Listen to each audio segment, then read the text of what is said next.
Hi friends, retail banking and wealth management के कुछ और important memory based question answers को आज हम लोग डिस्कस करने वाले हैं। ये सारे क्वेश्चंस आपके मई जून 2024 में पूछे गए थे, जो आपका रिटेल बैंकिंग का एग्जाम हुआ था।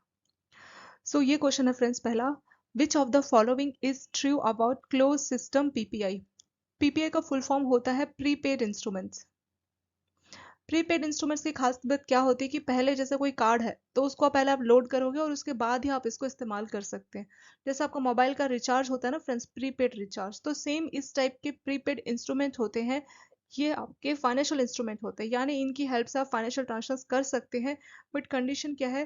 प्रीपेड पेमेंट आपको पहले करनी पड़ेगी। ठीक है, एक टाइप का आप समझ सकते हैं वॉलेट, जिसको आपको पहले भरना पड़ेगा और अपनी रिक्वायरमेंट के हिसाब से आप यूज कर सकते हैं। तो ये तीन टाइप के होते हैं, क्लोज सिस्टम, सेमी क्लोज और ओपन, तीन टाइप के ये होते हैं। तो तीनों टाइप के जो प्रीपेड इंस्ट्रूमेंट है उसके ऊपर मैंने एक एक क्वेश्चन यहाँ पे रखा हुआ है। ये क्लोज वाला है, इसे नेक्स्ट वाला सेमी क्लोज और तीसरे वाला ओपन पीपीआई। तो तीन क्वेश्चंस हम यहाँ पे पीपीआई के ऊपर देखेंगे। सो क्लोज पीपीआई की क्या खास बात होती है फ्रेंड्स, कि जिसने ये पीपीआई कार्ड इशू किया है सिर्फ उसी के स्टोर पे आप इसको इस्तेमाल कर सकते हो। क्लोज नाम से ही लग रहा है कि बहुत ज्यादा ये कंजर्वेटिव है। इसको आप कहीं पे भी ओपनली किसी भी और मर्चेंट पे यूज नहीं कर सकते। तो जिस एंटिटी ने इसको इशू किया है तो सिर्फ आप उस एंटिटी के स्टोर पे ही इसको इस्तेमाल कर सकते हैं। वो हो जाएगा क्लोज सिस्टम पीपीआई।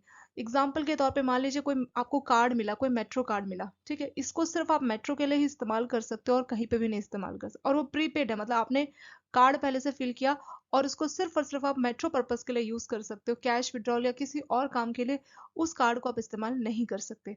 ठीक है, तो क्लोज सिस्टम पीपीआई की खास बात होती है ये बहुत ज्यादा कंजर्वेटिव टाइप के होते हैं, मतलब इनको आप कहीं और इस्तेमाल नहीं कर सकते।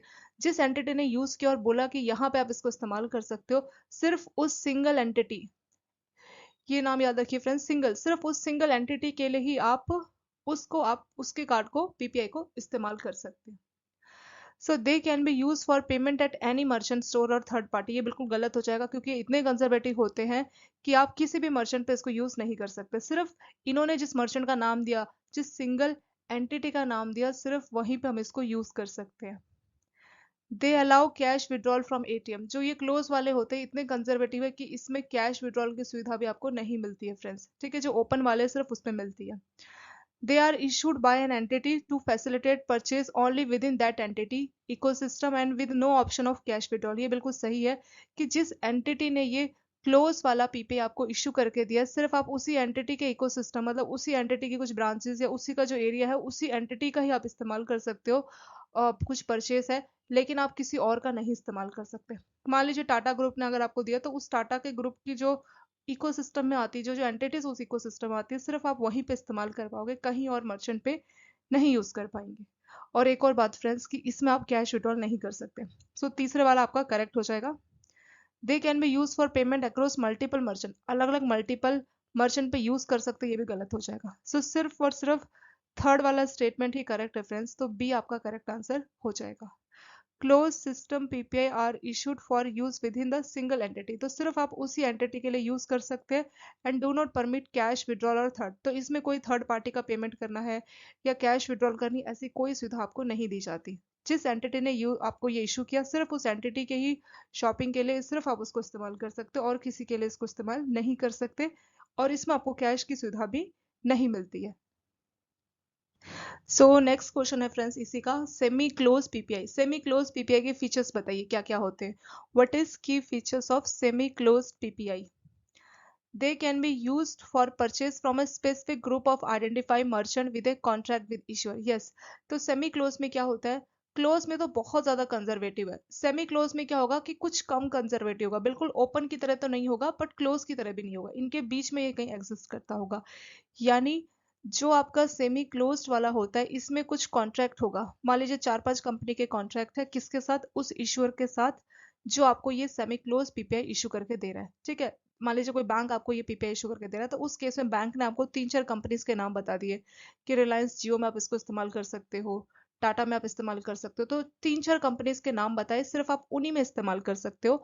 तो वो हो जाएगा आपका सेमी क्लोज पीपीआई। तो ये क्लोज से कैसे डिफरेंट है फ्रेंड? क्लोज में तो सिर्फ आप उस सिंगल एंटिटी के इकोसिस्टम में यूज कर पा रहे थे और कहीं पे भी नहीं। बट सेमी क्लोज में ये फायदा होता है कि एटलीस्ट कुछ आइडेंटिफाइड जो मर्चेंट होते हैं जिनका इश्योर के साथ, इश्योर मतलब जो कार्ड इशू कर रहा है आपको, जो बैंक है जो कार्ड इशू कर रहा है, तो इन सभी मर्चेंट का कॉन्ट्रैक्ट होता है और उसके हिसाब से आप ट्रांसफर कर सकते हैं।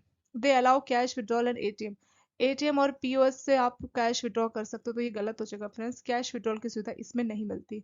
सिर्फ जो प्योर ओपन वाले पीपीआई है सिर्फ उसमें ये सुविधा मिलती है। दे can be use universally eight any merchant accepting, तो कोई भी मर्चेंट जो पीपीआई एक्सेप्ट करता है वहां यूज कर सकता है, ये गलत हो जाएगा फ्रेंड्स, कुछ आइडेंटिफाई मर्चेंट पे ही आप इसको यूज कर सकते हैं, तो सिर्फ पहले वाला ही करेक्ट है। Last, they permit transfer to pre registered beneficiary without any, बिना किसी लिमिट के ये जो है बेनिफिशियरी को फंड ट्रांसफर की सुविधा देता है, तो ये भी गलत हो जाएगा।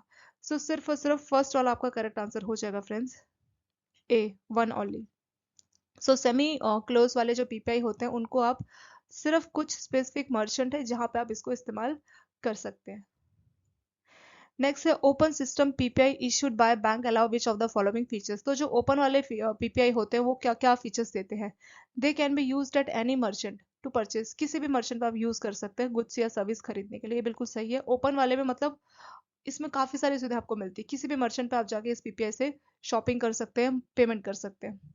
दे allow cash withdrawal at ATM, तो यहाँ पे आप एटीएम और पीओएस से कैश विड्रॉ भी कर सकते हैं, तो हाँ ये सुविधा भी आपको मिलती है कि कैश विड्रॉ आप कर सकते हैं। द आउटस्टैंडिंग कैन एक्सीड, तो इसकी शर्त है कि जो आउटस्टैंडिंग बैलेंस है एट 1 लाख से ज्यादा नहीं होना चाहिए, ठीक है। तो आउटस्टैंडिंग जो लिमिट है किसी पॉइंट ऑफ टाइम में इसका जो आउटस्टैंडिंग बैलेंस है वो 1 लाख से ज्यादा नहीं होना चाहिए, और यहाँ पे बोला है कि आउटस्टैंडिंग जो 1 लाख से ज्यादा हो सकता है, तो इसलिए गलत हो जाएगा। They can not be used for financial service और रिमिटेंस, कुछ पेमेंट आपको भेजनी है रिमिटेंस उसके लिए यूज नहीं हो सकता फ्रेंड्स, उसके लिए यूज हो सकता है, यहाँ पे लिखा है it can not be use, तो ये गलत हो जाएगा। सो सिर्फ फर्स्ट एंड सेकेंड आपका करेक्ट आंसर होगा फ्रेंड्स, सो आंसर आ जाएगा ए, 1 एंड 2। जो आपका ओपन सिस्टम पीपीआई होता है ये बैंक के द्वारा इशू किया जाता है, और इसमें आप कैश भी विड्रॉ कर सकते हो एटीएम से, इसमें आपकी लिमिट होती है, उस लिमिट तक ही आप कैश विड्रॉ कर सकते हैं। किसमें फ्रेंड्स? ओपन सिस्टम पीपीआई में। सो इसका आंसर आपका हो जाएगा 1 एंड 2 ओनली, बाकी के दो स्टेटमेंट ये सही नहीं है। What is maximum fund transfer for open, तो आप लोग जानते हैं कि ओपन सिस्टम पीपीआई से आप फंड ट्रांसफर कर सकते हैं, तो अगर नॉन रजिस्टर्ड होगा, बेनिफिशियरी को रजिस्टर नहीं किया गया होगा, तो पर मंथ का लिमिट कितना है? सो फ्रेंड्स वो लिमिट है 10,000 का, ठीक है। पर मंथ का लिमिट अगर रजिस्टर्ड नहीं हुआ आपका बेनिफिशियरी मतलब जिसको आप फंड ट्रांसफर कर रहे हैं उसको अगर आपने रजिस्टर नहीं कर रखा पहले से, तो उस केस में उसका लिमिट पर मंथ का 10,000 होता है पर मंथ, ठीक है। यहाँ पे और बाकी ऑप्शंस दिए पर ईयर, तो ये बाकी गलत हो जाएंगे, सिर्फ वन ओनली आपका करेक्ट आंसर हो जाएगा। जो ओपन सिस्टम पीपीआई होते हैं तो उसका जो फंड ट्रांसफर लिमिट होता है नॉन रजिस्टर्ड बेनिफिशियरी के साथ, मतलब ऐसे बेनिफिशियरी जिनको रजिस्टर नहीं किया, वो 10,000 पर मंथ का होता है। और अगर मान लीजिए बेनिफिशियरी को रजिस्टर किया हो तो लिमिट क्या होगा? तो उस केस में 1 लाख पर मंथ होता है पर बेनिफिशियरी, ठीक है। अगर रजिस्टर कर रखा है तो 1 लाख पर मंथ का लिमिट होगा फ्रेंड्स, अगर रजिस्टर नहीं किया तो 10,000 पर मंथ का फंड ट्रांसफर लिमिट इसमें होता है। सो इसका आंसर हो जाएगा ए। नेक्स्ट क्वेश्चन है which of the following is true about the loading and reloading of prepaid instrument, so PPI को अगर आप लोड करना चाहें तो कैसे कैसे कर सकते हो, तो इसके बारे में कौन कौन सी बातें सच है। Cash loading to PPI is permitted to 1 lakh per month, ये बात गलत हो जाएगी फ्रेंड्स, इसको आप 50,000 तक का ही कैश लोड कर सकते हैं, तो इसमें लिखा है कि 1 लाख पर मंथ, तो ये पहला स्टेटमेंट रॉन्ग हो जाएगा। सेकेंड है PPI can be reload using debit card to a bank, credit card और other PPI all of must be, हाँ अगर आप चाहे तो डेबिट कार्ड क्रेडिट कार्ड का भी यूज कर सकते हैं, अगर कोई और पीपीआई है जो सेम एंटिटी ने इशू किया तो उस पीपीआई से भी आप इसमें पैसा ट्रांसफर कर सकते हैं, तो लोडिंग इस तरह से आप कर सकते हैं। तीसरा है PPI issuer are required to pay interest on the balance stored, तो बोल रहे हैं कि जो पीपीआई इश्योर है मतलब जो बैंक है जिसने ये पीपीआई कार्ड इशू किया, आपका जो बैलेंस है उसमें इंटरेस्ट पे करता है, ये बिल्कुल गलत है फ्रेंड्स, इसमें कोई भी इंटरेस्ट नहीं मिलता है। PPI can B reload in foreign currency, तो बोल रहे जो हमें फॉरेन करेंसी या कुछ क्रॉस बॉर्डर ट्रांसफर करनी है तो इसको फॉरेन करेंसी में रिलोड करना पड़ेगा, ये बात भी गलत होगी, ऐसा कोई सीन नहीं, फॉरेन करेंसी में इसको रिलोड नहीं किया जा सकता, ठीक है फ्रेंड्स। तो इसमें सिर्फ और सिर्फ सेकेंड वाला स्टेटमेंट ही आपका सही है, तो सेकेंड आपका बी यानी 2 ओनली करेक्ट आंसर हो जाएगा कि जो पीपीआई है इसको अगर आप रीलोड करना चाहें तो डेबिट कार्ड क्रेडिट कार्ड इस्तेमाल कर सकते हैं, और सो इंडिया में जो भी आपकी रेगुलेटेड एंटिटीज है वही पीपीआई कार्ड को इशू कर सकती है, अगर आप इसको कैश डालना चाहे तो 50,000 पर मंथ का लिमिट है और इसमें कोई भी इंटरेस्ट पे नहीं किया जाता। सो सिर्फ और सिर्फ सेकेंड वाला स्टेटमेंट आपका करेक्ट है, तो आंसर हो जाएगा बी, 2 ओनली। एक और क्वेश्चन है friend, which of the following is true regarding cross border outward transactions using INR PPI। तो क्रॉस बॉर्डर अगर हमें कोई ट्रांजेक्शंस करनी है तो इसके बारे में कौन सी बात सही है? तो पहली बात, जो ओपन सिस्टम वाले पीपीआई होते हैं ना, सिर्फ ये वाली कैटेगरी के जो पीपीआई है वही क्रॉस बॉर्डर ट्रांजेक्शंस कर सकते हैं। जो आपका सेमी क्लोज्ड या क्लोज है वो उनको ये सुविधा नहीं मिलती है। तो अकाउंट पूरा केवाईसी कंप्लाइंट होना चाहिए और आपका रीलोडेबल सेमी क्लोज्ड एंड ओपन। तो जो सेमी क्लोज्ड वाले होते हैं सॉरी और ओपन वाले होते हैं, सिर्फ वही वाले क्या कर सकते हैं, ये क्रॉस बॉर्डर की सुविधा दे सकते हैं। Semi open and open, semi closed end open. PPI can be used for remittance under the liberalise remittance scheme. तो ये गलत हो जाएगा फ्रेंड, एलआरएस के तहत आप इसको नहीं यूज कर सकते। The per transaction limit for cross border is 50,000 and per month limit is 10,000। तो ये आपका रॉन्ग हो जाएगा। इसका जो क्रॉस बॉर्डर का पर ट्रांजेक्शन लिमिट होता है ना, per transaction limit for cross border, वो 50,000 नहीं होता बल्कि 10,000 होता है।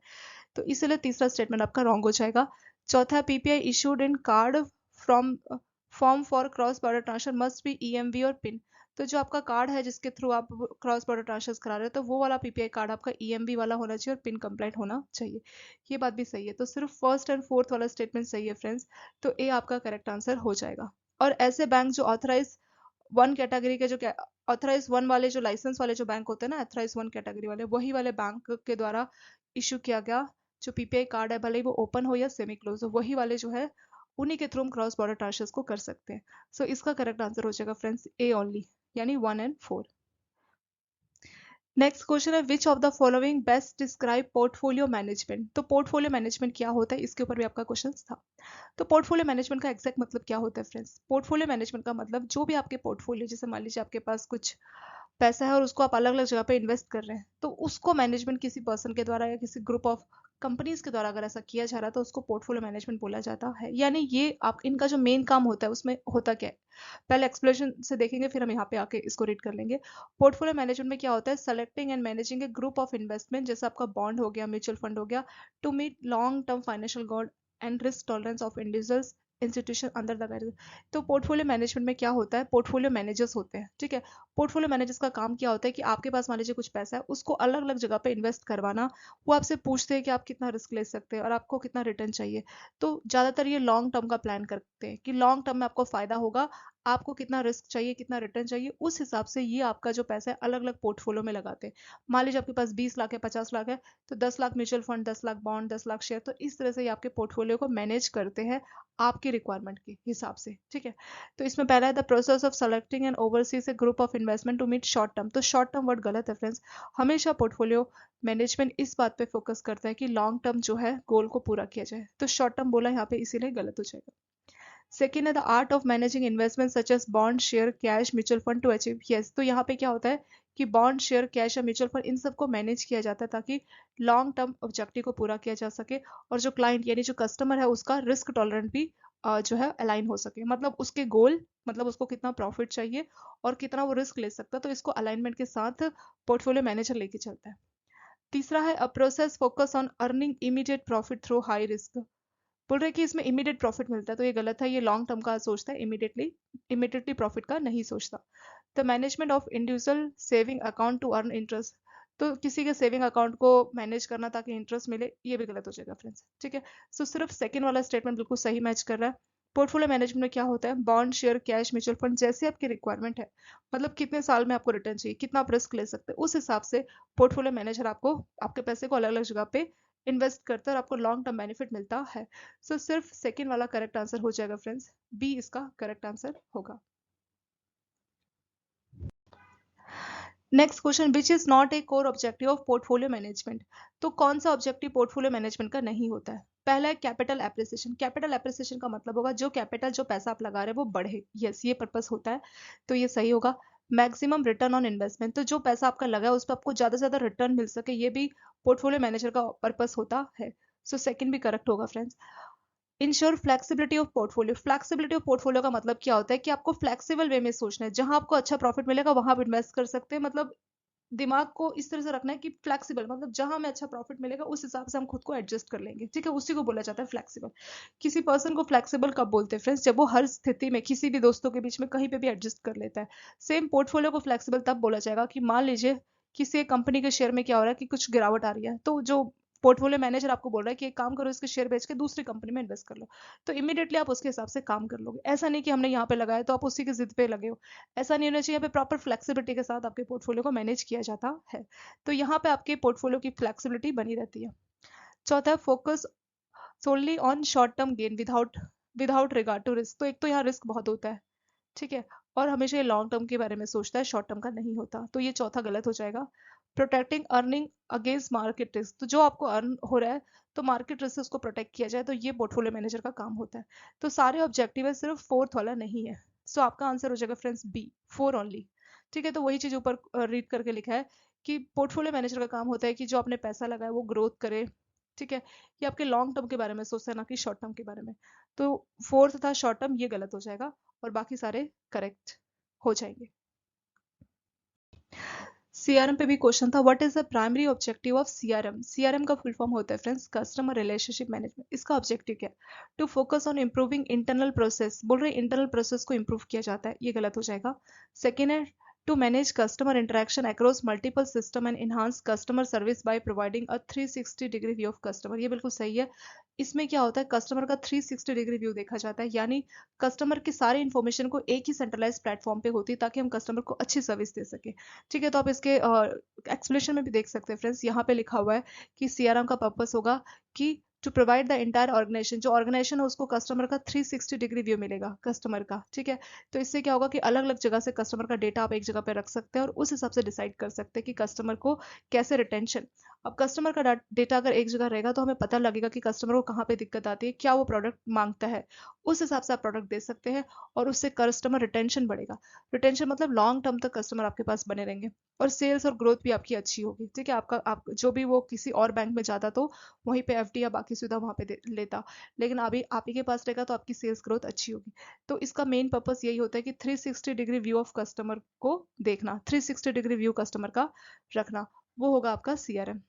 तीसरा to increase product sale by isolating customer data from business operation, बोल रहे कस्टमर डेटा को बिजनेस ऑपरेशन से आइसोलेट यानी अलग करना, ये गलत हो जाएगा। चौथा है to centralise all customer complain and handle them through a delicate service, तो जितना भी कस्टमर का कंप्लेन है उसको सेंट्रलाइज करना। यहाँ पे मेन चीज कंप्लेन को लेकर नहीं होती फ्रेंड्स, मेन चीज ये होती है कि कस्टमर की जो रिक्वायरमेंट है उन सबको एक जगह पे इकट्ठा किया जाए, उस रिक्वायरमेंट को सेंट्रलाइज किया जाए। तो सिर्फ टू ओनली ज्यादा सुटेबल लग रहा है, तो आंसर हो जाएगा बी, टू ओनली।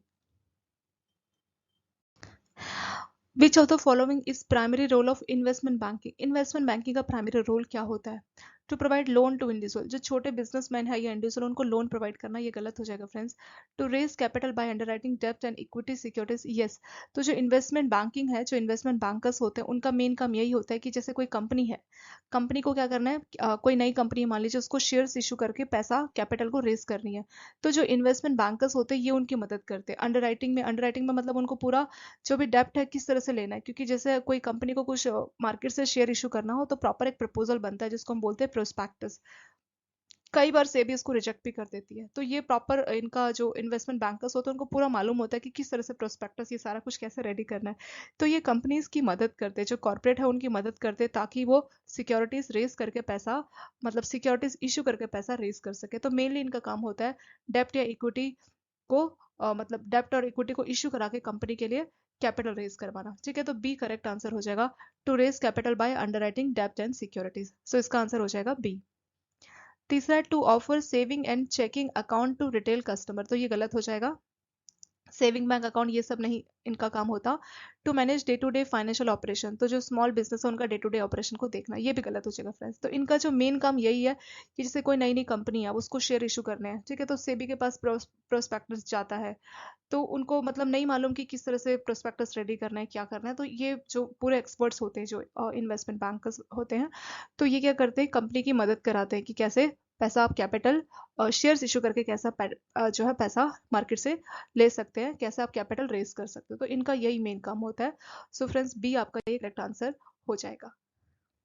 सो वही चीज लिखी है कि जो इन्वेस्टमेंट बैंकर्स हैं इनका मेन काम होता है पैसा यानी कैपिटल रेज करना। ठीक है, तो इन्वेस्टमेंट बैंक का काम होता है कैपिटल रेज करना, कैसे कोई भी शेयर्स इशू करके कैपिटल को रेज करना, ये इन्वेस्टमेंट बैंकर्स का मेन काम होता है।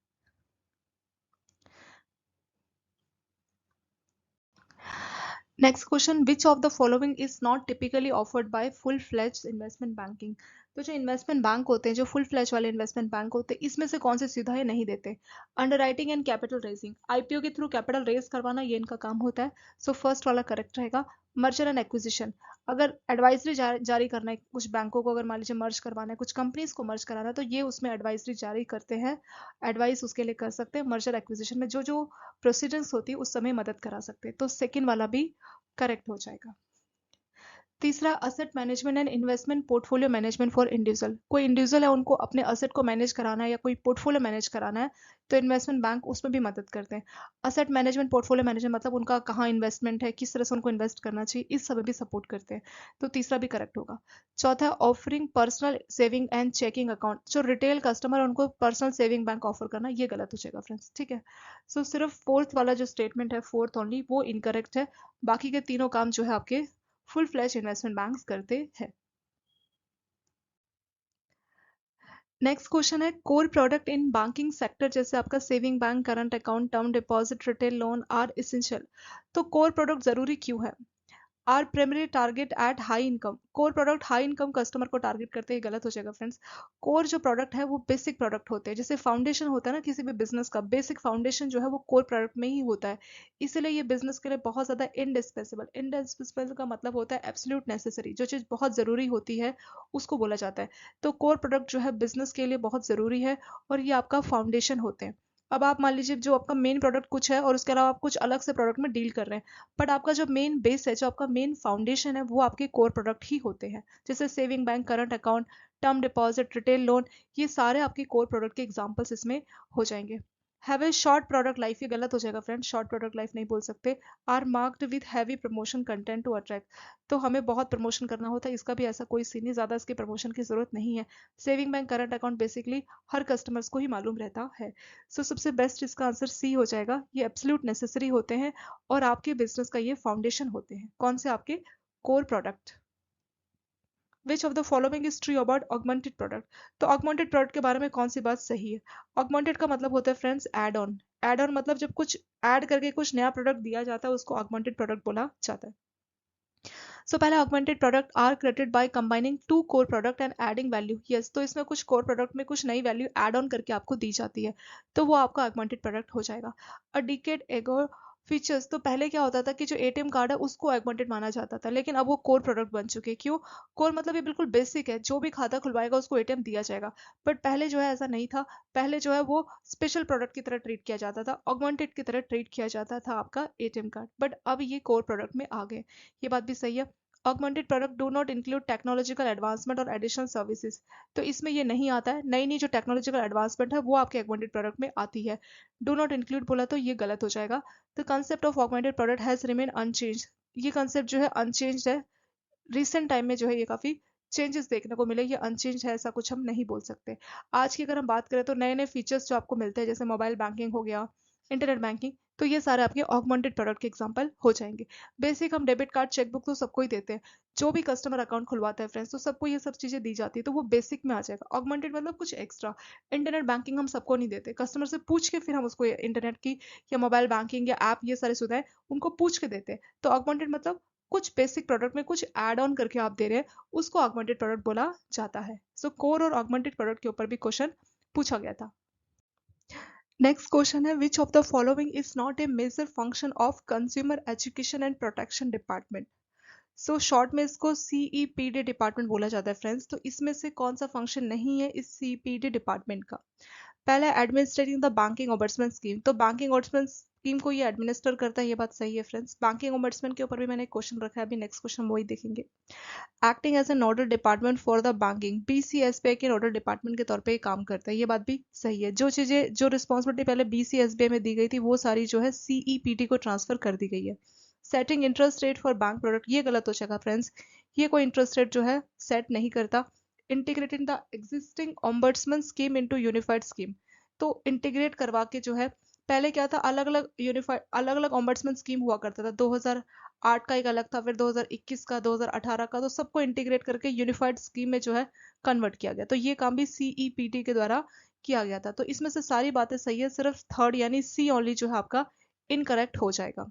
सीपीडी का जो मेन फंक्शन है वो है बैंकिंग ओम्बड्समैन को एडमिनिस्टर करना, ठीक है। बैंकिंग ओम्बड्समैन स्कीम सही तरह से काम करे उसको एडमिनिस्टर ये करता है, और ये बीसीएसपीआई डिपार्टमेंट के नोडल के तौर पे भी काम करता है, और इसी ने जो है इंटीग्रेटेड स्कीम को भी जो है इंटीग्रेट करवाया। तो बाकी सारे इसके फंक्शन है, बस ये जो है setting interest rate for borrower ये आपका रॉन्ग हो जाएगा। Which is the key features of integrated ombudsman scheme. तो 2021 में जो आपका इंटीग्रेटेड ओम्बड्समैन स्कीम आया था उसका क्या फीचर्स है। Complaint need to identify under, तो पहले क्या था कि अलग अलग टाइप की कंप्लेंट, जैसे नॉर्मल कंप्लेंट आप एक अलग कर सकते हैं, अगर एनबीएफसी का अलग कर सकते हो। तो पहले अलग अलग टाइप की कंप्लेंट के लिए क्रेडिट कार्ड की अलग कंप्लेंट हुआ करती थी, अलग अलग स्कीम्स हुआ करती थी। तो जब से ये तीनों स्कीम्स को मिला के एक इंटीग्रेटेड ओम्बड्समैन स्कीम बनाया तो कस्टमर को क्या फायदा हो गया, इससे ये फायदा हो गया कि there is no longer need to identify under which scheme a complaint need to be file. पहले क्या था, अलग अलग टाइप की, तीन टाइप की अलग अलग पोर्टल हुआ करती थी, सो कस्टमर को बहुत कंफ्यूजन रहता था। लेकिन अब जब से इंटीग्रेट कर दिया उन तीनों को, इससे ये फायदा है कि कस्टमर को परेशान नहीं होना पड़ता कि किस स्कीम के तहत उसको कंप्लेंट फाइल करनी चाहिए, क्योंकि सारा कुछ इंटीग्रेट कर दिया गया है। सो इसीलिए आंसर हो जाएगा आपका C. Under integrated ombudsman scheme 2021 who is responsible for representing the regulated entity. मान लीजिए कोई बैंक के लिए कंप्लेन आ रही है, तो रेगुलेटेड एंटिटी में कौन रिप्रेजेंट करेगा, ठीक है।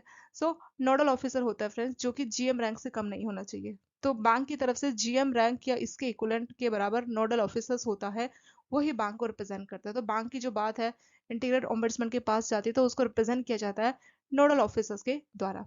So under integrated ombudsman scheme 2021 responsibility of representing the regulated entity जो है वो किसके पास है, नोडल ऑफिसर के पास है। ये बैंक को रिप्रेजेंट करता है, ठीक है। वो जीएम रैंक से कम नहीं होना चाहिए। सो आंसर हो जाएगा फ्रेंड्स आपका ए। नेक्स्ट क्वेश्चन है which of the following best describe a horizontally organised model in business. तो हॉरिजॉन्टली ऑर्गेनाइज्ड मॉडल किसको बोला जाता है। सो इसमें चार अलग अलग ऑप्शंस दिए फ्रेंड्स। पहला बोला है it uses a modular structure with different process model for each product offering end to end solution product wise. तो इसमें product wise end to end, यानी प्रोडक्ट की शुरुआत से लेकर लास्ट तक एक ही मॉडल काम करता है, ठीक है। एक ही प्रोसेस को, एक ही टाइप के प्रोसेस को इस्तेमाल किया जाता है, तो वो होता है आपका हॉरिजॉन्टल ऑर्गेनाइज। हॉरिजॉन्टल लाइन आपकी ऐसी होती है फ्रेंड्स, तो सभी जितने भी प्रोडक्ट बनेंगे उसके अंडर वो सारा जो है एक ही जगह पे एक ही तरीके से एक ही प्रोसेस से उस प्रोडक्ट को बनाया जाएगा। देखिए a horizontal organised model is characterised by its modular structure where each product और services has its own process model. मान लीजिए एक कंपनी ए नाम का प्रोडक्ट बना रही है, तो ईच प्रोडक्ट और service has its own process model, तो ए प्रोडक्ट का एक अलग सर्विस मॉडल होगा। ऐसे ही अगर ये बी नाम का प्रोडक्ट बना रही है तो बी का एक अलग सर्विस मॉडल होगा। तो हर प्रोडक्ट का अलग अलग सर्विस मॉडल होगा, अलाउिंग फॉर मोर टेलर्ड और फ्लेक्सिबल। तो ये काफी फ्लेक्सिबल है, क्योंकि प्रोडक्ट टू प्रोडक्ट ये अलग अलग होता है, और टेलर्ड मतलब जैसी रिक्वायरमेंट है उस हिसाब से प्रोसेस यूज किया जा सकता है। शायद ए प्रोडक्ट बी से डिफरेंट है, तो ए की रिक्वायरमेंट कुछ अलग हो सकती है, बी की रिक्वायरमेंट कुछ अलग हो सकती है। तो हॉरिजॉन्टल ऑर्गेनाइज में इस बात का ध्यान रखा जाता है कि जिस टाइप का प्रोडक्ट है उन सभी टाइप के प्रोडक्ट के लिए सेम प्रोसेस को इस्तेमाल किया जाएगा, ठीक है। ए नाम का प्रोडक्ट है तो उसके लिए एक ही अप्रोच को इस्तेमाल किया जाएगा, एक ही प्रोसेस को इस्तेमाल किया जाएगा। This model focus on providing end to end solution for different product. तो अलग अलग प्रोडक्ट को ये एंड टू एंड सॉल्यूशन दे रहे हैं। एंड टू एंड मतलब शुरुआत से लेके लास्ट तक एक ही प्रोसेस आप इस्तेमाल कर रहे हैं, एक ही प्रोसेस से काम हो जाएगा।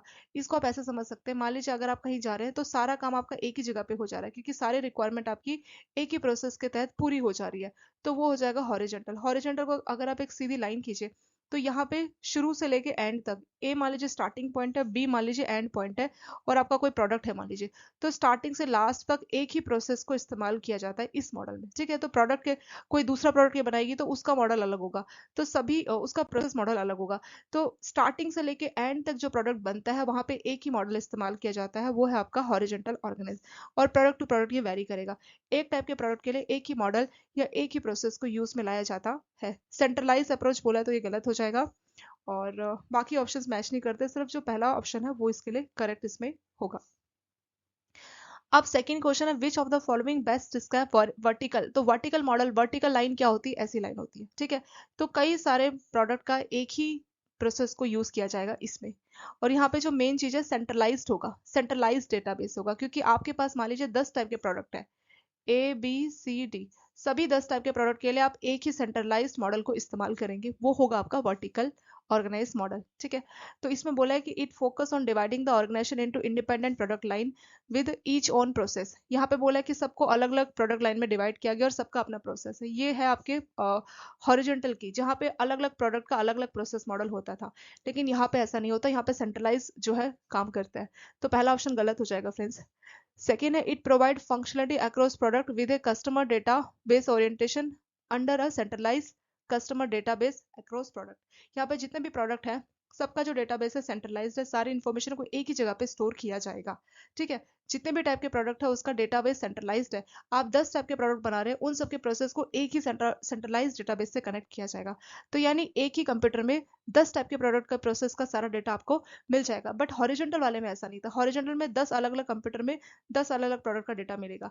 लेकिन जो ये वर्टिकल है यहाँ पे फ्रेंड सेंट्रलाइज हो जाएगा, यानी सेम सेंट्रलाइज्ड में ही आपको सारे कंप्यूटर का डेटा, सारे प्रोडक्ट का डेटाबेस मिल जाएगा। या इसको आप ऐसे बोल सकते हैं कि 10 टाइप के आप प्रोडक्ट बना रहे हैं, आपका प्रोडक्ट मान लीजिए ए बी सी डी, तो सबके लिए आप एक ही प्रोसेस को इस्तेमाल कर रहे हैं, वो हो जाएगा आपका वर्टिकल। हॉरिजॉन्टल में क्या था, प्रोडक्ट ए है, उसका एंड टू एंड, शुरुआत से लेके एंड तक के आप एक ही प्रोसेस यूज कर रहे हैं। प्रोडक्ट बी है, स्टार्टिंग से एंड तक आप एक दूसरा प्रोसेस यूज कर रहे हैं। तो यहाँ प्रोडक्ट टू प्रोडक्ट जो है इंडिपेंडेंसी देखने को मिल रही है, बट यहाँ पे कोई इंडिपेंडेंसी का केस नहीं, यहाँ पे सेंट्रलाइज देखने को मिल रहा है। यहाँ पे 10 प्रोडक्ट है, पर 10 प्रोडक्ट का सेंट्रलाइज डेटाबेस आपको एक ही जगह पर मिलेगा, क्योंकि सभी को एक ही टाइप के प्रोसेस से पूरा किया गया है। ठीक है, और बाकी ऑप्शंस मैच नहीं कर रहे, तो बी इसका करेक्ट आंसर होगा। विच of the following best describe predominantly horizontal. मतलब हॉरिजॉन्टल भी होगा बट कुछ कुछ वर्टिकल भी होगा, मोस्टली तो हॉरिजॉन्टल होगा बट कुछ फीचर्स, फ्यू फीचर्स जो है इसके वर्टिकल के होंगे। ठीक है, तो उसको बोला जाता है प्रीडोमिनेटली हॉरिजॉन्टल ऑर्गेनाइज मॉडल। तो ये क्या होगा, it is primary custom oriented with a focus on offering personalised service across all the product. So यहाँ पे क्या हो रहा है, यहाँ पे भी वही हो रहा है। देखिए पहले इसका ये नीचे का देख लेते हैं फ्रेंड्स। यहाँ पे बोला है कि इस मॉडल में क्या होगा कि प्रोडक्ट ओरिएंटेड, मतलब प्रोडक्ट के हिसाब से आप इंडिपेंडेंट होके आप उसके लिए प्रोसेस को यूज करेंगे। ठीक है, where business structure focus on individual product और प्रोडक्ट लाइन। तो यहाँ पे फोकस क्या किया जा रहा है, इंडिविजुअली सब पे अलग अलग इंडिपेंडेंटली फोकस किया जा रहा है। In this model customer information is commonly shared across a few related product.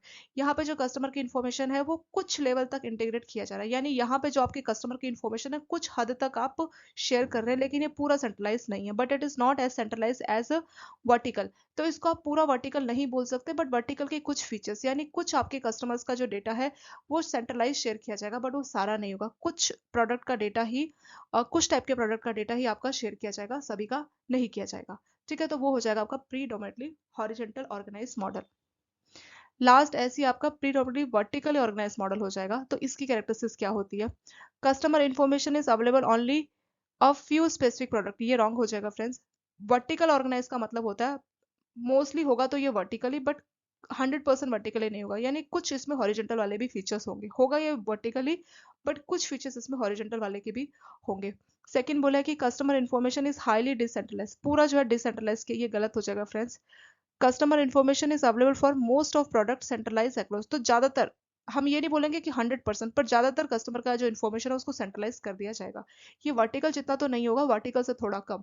Vertical में क्या हो रहा है कि पूरा का पूरा जो प्रोडक्ट जितना भी इस प्रोसेस में यूज हो रहा है, जितना भी 10 प्रोडक्ट है, सबका डेटा सेंट्रलाइज हो रखा है वर्टिकल में। बट जो प्रीडोमिनेटली वर्टिकल है, यहाँ पे पूरा का पूरा तो सेंट्रलाइज नहीं है, पर मोस्ट ऑफ प्रोडक्ट यानी ज्यादातर 80 to 90% जो प्रोडक्ट इस लाइन में होंगे तो उनको जो है सेंट्रलाइज किया गया होगा। तो उस मॉडल को बोला जाता है प्रीडोमिनेटली वर्टिकली ऑर्गेनाइज मॉडल। ठीक है, सभी के लिए तो नहीं है, पर ज्यादातर प्रोडक्ट के लिए ये अवेलेबल रहेगा। सो आंसर हो जाएगा यहाँ पे हमारा C. This allows for common customer information to be accessible across most of product. तो यहाँ पे क्या होगा कि ज्यादातर प्रोडक्ट में आपको इन्फॉर्मेशन मिल जाएगी। ठीक है, तो एक तरह से कोऑर्डिनेशन जो है अलग अलग डिपार्टमेंट का इससे बना रहेगा। सो चार टाइप के मॉडल है friends, vertical, horizontal, predominantly horizontal और प्रीडोमिनेटली वर्टिकल।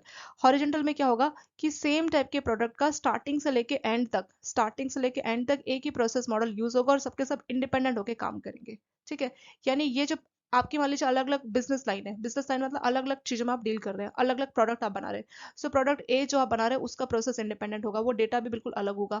ऐसे ही आप मान लीजिए कोई प्रोडक्ट बी बना रहे हैं, स्टार्टिंग से लास्ट तक वो डेटा अलग रहेगा। तो यहाँ पे इंडिपेंडेंस ज्यादा देखने को मिलती है। टेलरिंग मतलब ए के हिसाब से आप अलग प्रोसेस यूज कर सकते हैं, बी के हिसाब से अलग यूज कर सकते हो, तो डेटा आपको एक जगह पे नहीं मिलेगा, सब डेटा अलग अलग इंडिपेंडेंट मिलेगा। वो हो गया फ्रेंड्स हॉरिजॉन्टल। वर्टिकल में क्या होता है कि ज्यादातर जो डेटा है सेम टाइप की, आपके बिजनेस एंड में जो भी प्रोडक्ट आ रहे हैं, मान लीजिए सेम टाइप के बिजनेस में आपके 10 प्रोडक्ट आ रहे हैं, A B C D ऐसे करके 10 आ रहे हैं, सो उन 10 का डेटा आपको सेंट्रलाइज एक जगह पे मिल जाएगा। ठीक है, सेंट्रलाइज मतलब उन 10 का डेटा अगर आप चाहते हैं, उन 10 का जो प्रोसेस चाहते हैं वो आपको सेंट्रलाइज एक जगह पे स्टोर मिल जाएगा। प्रीडोमिनेटली हॉरिजॉन्टल में क्या होगा, ज्यादातर तो हॉरिजॉन्टल होगा, बट कुछ प्रोडक्ट जो है वर्टिकल की तरह जो है सेंट्रलाइज्ड हो जाएंगे। प्रीडोमिनेटली वर्टिकल में क्या होगा कि ज्यादातर इसमें होगा सेंट्रलाइज्ड, बट कुछ ऐसा होगा, मतलब 100% सेंट्रलाइज नहीं होगा।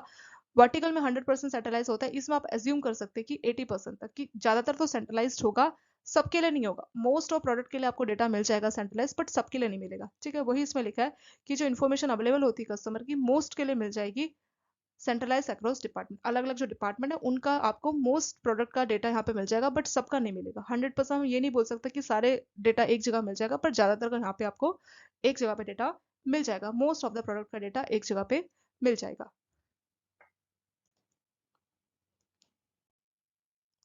व्हाइट लेवल एटीएम पे क्वेश्चन था friends, what is white level ATM? White level ATM जैसे नॉर्मली जो आपके बैंकों के एटीएम होते हैं, तो उसमें उन उन बैंकों का लोगो लगा रहता है। ठीक है, मान लीजिए एसबीआई का एटीएम है तो एसबीआई का लोगो रहेगा, या आईसीसी का एटीएम है आईसीसी का लोगो रहेगा। लेकिन जो व्हाइट लेवल एटीएम है ये नॉन बैंकिंग, मतलब कंपनीज के द्वारा ये ऑपरेट किए जाते हैं, और जो भी बैंक का कस्टमर आके इनसे ट्रांजेक्शन करता है, पैसा निकालता है, तो उनको जो है ये उनसे सर्विस चार्ज लेते हैं उन बैंकों से, उसी को व्हाइट लेवल एटीएम बोला जाता है। और इसमें आपको किसी भी बैंक का लोगो दिखाई नहीं देगा। सो इसमें लिखा है कि ये स्पेसिफिक बैंक से ओन करते, तो ये गलत हो जाएगा फ्रेंड्स। जो व्हाइट लेवल एटीएम है उसको कोई भी बैंक ओन नहीं करता। सेकेंड है कि ATM operate by non bank entity which provide banking to customer of, हाँ ये बिल्कुल सही है कि ये नॉन बैंक एंटिटी मतलब ऐसी एंटिटी जो बैंक नहीं है उसके द्वारा ये एटीएम ऑपरेट किए जाते हैं, और इसमें जो अलग अलग टाइप के जो कस्टमर्स है उनको ये बैंकिंग सुविधा देते हैं। सो बी आपका बिल्कुल करेक्ट हो जाएगा। तीसरा है ATM that only dispense cash and does not offer, बोल रहे हैं कि सिर्फ कैश ले सकते हो और कोई सर्विस नहीं ले सकते, ये भी गलत हो जाएगा। एक एटीएम जो कि रिमोट एरिया में, ये भी गलत हो जाएगा। ठीक है, तो सिर्फ और सिर्फ जो बी है वो बिल्कुल सही डेफिनेशन है। व्हाइट लेवल एटीएम किसी थर्ड पार्टी या नॉन बैंकिंग एंटिटीज के द्वारा ऑपरेट किए जाते हैं। ठीक है, और इसमें आप सारी की सारी जो नॉर्मल सर्विस आप नॉर्मल एटीएम से ले सकते हो, जैसे cash withdrawal, balance inquiry, statement, वो सारा कुछ आप इस व्हाइट लेवल एटीएम से वो सारी सुविधा आप अवेल कर सकते हैं। किसी बैंक से ये जुड़े हुए नहीं होते, इसीलिए इनका कोई लोगो किसी बैंक का भी नहीं होता। ठीक है, और व्हाइट लेवल का मतलब ये है कि एटीएम मशीन जिसके पास किसी भी बैंक का कोई ब्रांड इमेज नहीं है, इसीलिए एकदम वाइट वाइट बोर्ड है ना, यहाँ पे किसी का नाम नहीं लिखा, तो वहीं से आपका ये व्हाइट लेवल एटीएम का कंसेप्ट वहां से आया है। ये सिंपल सा क्वेश्चन बहुत बार पूछ लेते हैं, यूटीआर नंबर कितना होता है नेफ्ट और आरटीजीएस में कितना होता है? तो नेफ्ट में आपका 16 डिजिट का यूटीआर होता है फ्रेंड्स, और आरटीजीएस में 22 डिजिट का होता है। ठीक है, तो सी आंसर हो जाएगा। नेफ्ट में जो यूटीआर नंबर होता है, यूटीआर का फुल फॉर्म हो गया आपका यूनिक ट्रांसफर रेफरेंस नंबर, तो नेफ्ट में 16 डिजिट का होता है, और आरटीजीएस में आपका 22 डिजिट का होता है। बहुत सिंपल क्वेश्चन है, बट बहुत बार ये पूछ लेते हैं, इस बार भी ये पूछा गया था। ठीक है, सो सी इसका करेक्ट आंसर हो जाएगा। ये सिंपल क्वेश्चन था, who coined the term AI. ये क्वेश्चन भी बहुत बार रिपीट होता है, हमेशा ये क्वेश्चन पूछ लेते हैं कि आर्टिफिशियल इंटेलिजेंस का टर्म किसने दिया था? तो वो थे आपके जॉन मैकर्थी। तो इसका आंसर हो जाएगा फ्रेंड्स टू। आर्टिफिशियल इंटेलिजेंस का टर्म फर्स्ट बार जॉन मैकर्थी ने 1956 में दिया था।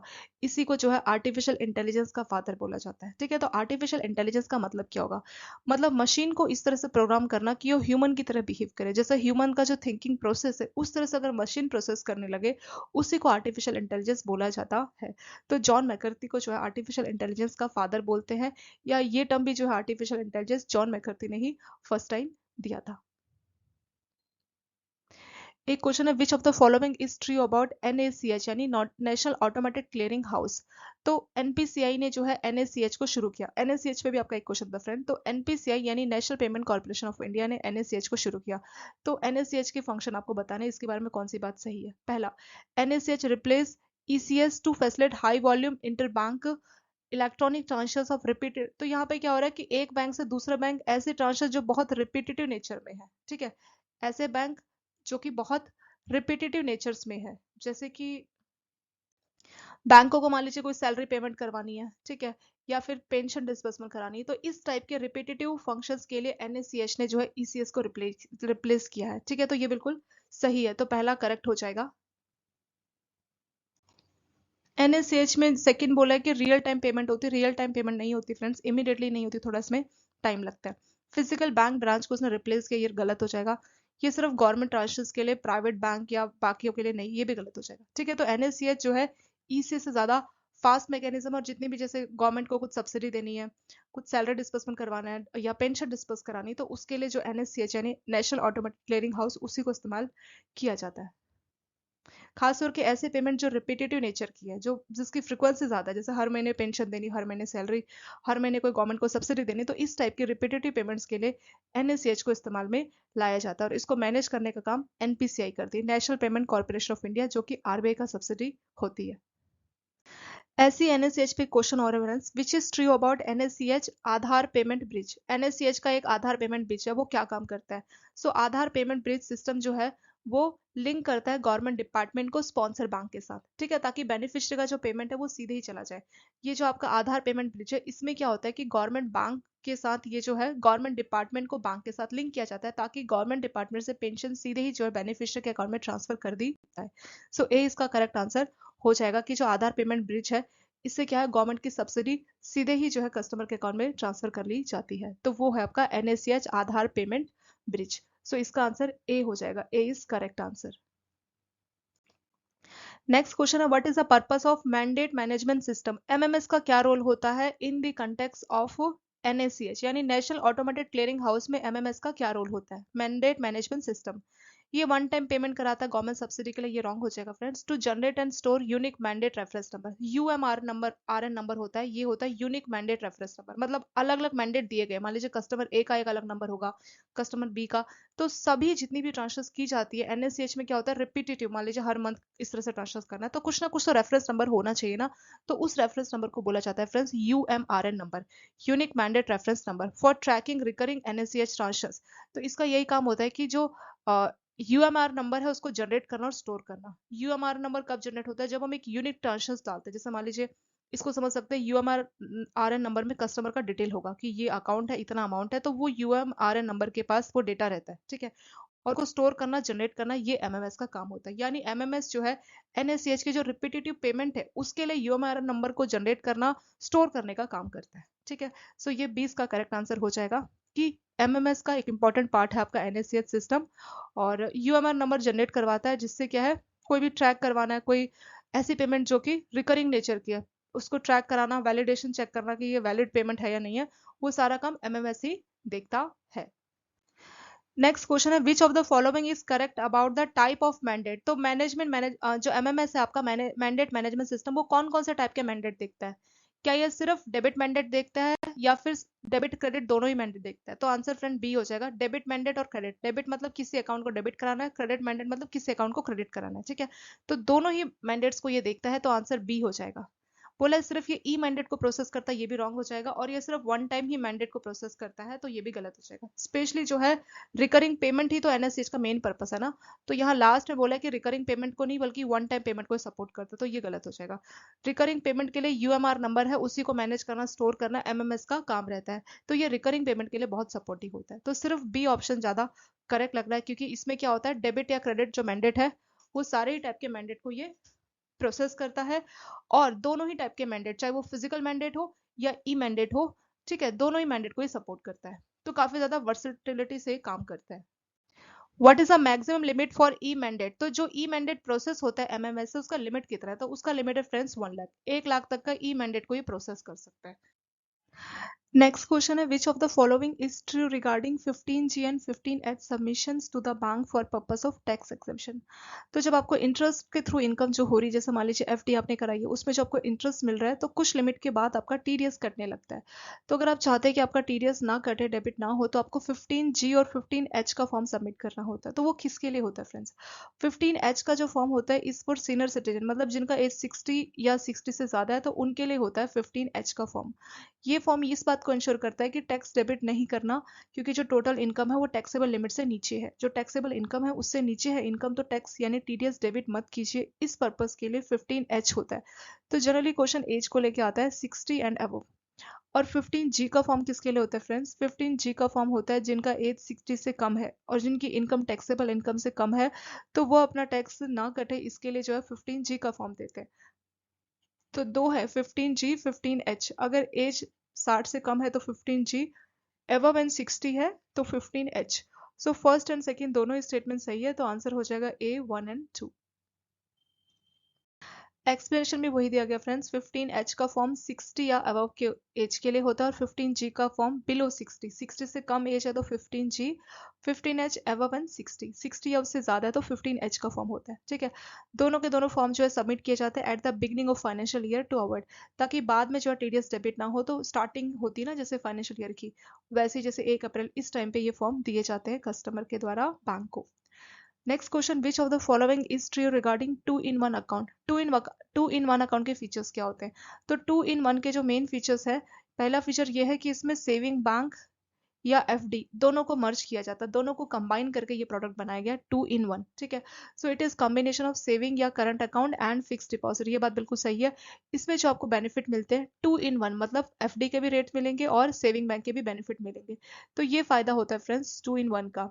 इसमें जो इंटरेस्ट रेट है एफडी से तो कम रहता है बट सेविंग से ज्यादा आपको मिलता है। ठीक है, तो ये फायदा होता है कि जब चाहे आप उसको विड्रॉ कर सकते हैं। सो पहला स्टेटमेंट करेक्ट है। LIFO यानी last in first out method is use to break the last deposit in fix deposit to meet the shortfall in running. Yes, तो इसमें जो है LIFO मेथड यूज होता है। LIFO का फुल फॉर्म होगा friends last in first out, यानी जो लास्ट में आया उसको सबसे पहले आउट किया जाएगा। यानी कि मान लीजिए आपने कोई एफडी 2020 में करवाई, कोई एफडी 2023 में करवाई, अब आप क्या कर रहे हैं 2024 में कुछ विड्रॉ चाह रहे हैं, तो उस केस में जो लास्ट में कौन सा एफडी करा आपने 2023 में कराया, तो इसको पहले ब्रेक किया जाएगा, फिर बाद में 2020 वाले को किया जाएगा। तो लास्ट इन फर्स्ट आउट, यानी लास्ट में कौन आया 23 आया, तो फर्स्ट आउट मतलब इसको ब्रेक करके पहले आउट किया जाएगा। तो टू इन वन में लिफो वाला मेथड यूज होता है। पहले बीच में आपका एक क्वेश्चन पूछा था लिफो मेथड कहाँ पे इस्तेमाल होता है, तो टू इन वन अकाउंट में। तो ये दूसरा स्टेटमेंट भी करेक्ट हो जाएगा। तीसरा है the main advantages of such account is that it provide liquidity as well as high return. Yes, तो लिक्विडिटी मतलब जब चाहे पैसा ले सकते हैं, हाई रिटर्न भी मिल रहा है, क्योंकि सेविंग बैंक में तो आपको कम मिलेगा पर यहाँ अच्छा खासा आपको रिटर्न मिलता है, तो डबल बेनिफिट यहाँ आपके हो जाते हैं। चौथा, product is known by various name, तो अलग अलग बैंकों में इसको अलग अलग नाम से जाना जाता है। कहीं पे इसको सुपर सेविंग, कहीं पे मनी मल्टीप्लायर, कहीं पे स्विप इन, तो अलग अलग नाम से इसको जाना जाता है अलग अलग बैंक्स में। ये भी सही होगा। तो सारी बातें सही है फ्रेंड्स, तो ऑल दी अबव आपका करेक्ट आंसर इसमें हो जाएगा। एक्सप्लेनेशन में भी वही चीज लिखी गई है कि जो टू इन वन अकाउंट है, यहाँ पे आपको सेविंग और एफडी दोनों के बेनिफिट मिलते हैं। यहाँ पे जो मेथड अप्लाई होता है वो लिफो होता है, यानी लास्ट इन फर्स्ट आउट। जो लास्ट में आप एफडी करोगे, जब भी पैसा चाहिए होगा, कोई कमी पड़ रही होगी पैसे की, तो जो लास्ट में एफडी हुई है उसको पहले ब्रेक किया जाएगा। ठीक है, और यहाँ पे आपको अच्छा खासा रिटर्न देखने को मिलता है। इसको अलग अलग बैंक में, कहीं पे इसको सुपर सेविंग अकाउंट, कहीं पे इसको मनी मल्टीप्लायर, स्वीप इन, अलग अलग नाम से जाना जाता है। Which is true regarding unclaim deposit in bank, तो इसमें से कौन सी बात सही है बैंकों के अनक्लेम डिपॉजिट को लेके? पहला, अनक्लेम डिपॉजिट इंक्लूड्स बैलेंस इन सेविंग, तो अनक्लेम डिपॉजिट का मतलब है जो भी सेविंग या करंट अकाउंट में पैसा है और 10 साल से ज्यादा उसमें कोई ऑपरेशन नहीं हुई है। ठीक है, या कोई टर्म डिपॉजिट इसको 10 साल मेच्योरिटी डेट आने के 10 साल तक किसी ने क्लेम नहीं किया, तो उसको अनक्लेम डिपॉजिट बोला जाता है। पहला स्टेटमेंट करेक्ट है friends. Bank are required to transfer unclaim deposit to DEAF fund maintain by the bank. Yes, तो बैंकों के पास एक आरबीआई के पास एक अकाउंट होता है जिसको बोलते हैं डेफ अकाउंट। तो बैंकों को चाहिए कि जैसे ही 10 साल पूरे हो गए तो उसके 1 महीने के अंदर अंदर जो है एक रिपोर्ट जारी करे आरबीआई को कि ये अकाउंट है, और 3 महीने के अंदर अंदर वो पैसा ही जो है ट्रांसफर कर दे डेफ में। तो बैंकों के लिए होता है मैंडेटरी कि जो भी पैसे है हर साल उसके रिटर्न विद इन 1 मंथ बैंकों को रिटर्न भेजनी होगी कि ये अकाउंट्स है, और विद इन 3 मंथ्स वो पैसा जो है आरबीआई के डेफ अकाउंट में ट्रांसफर करना होता है।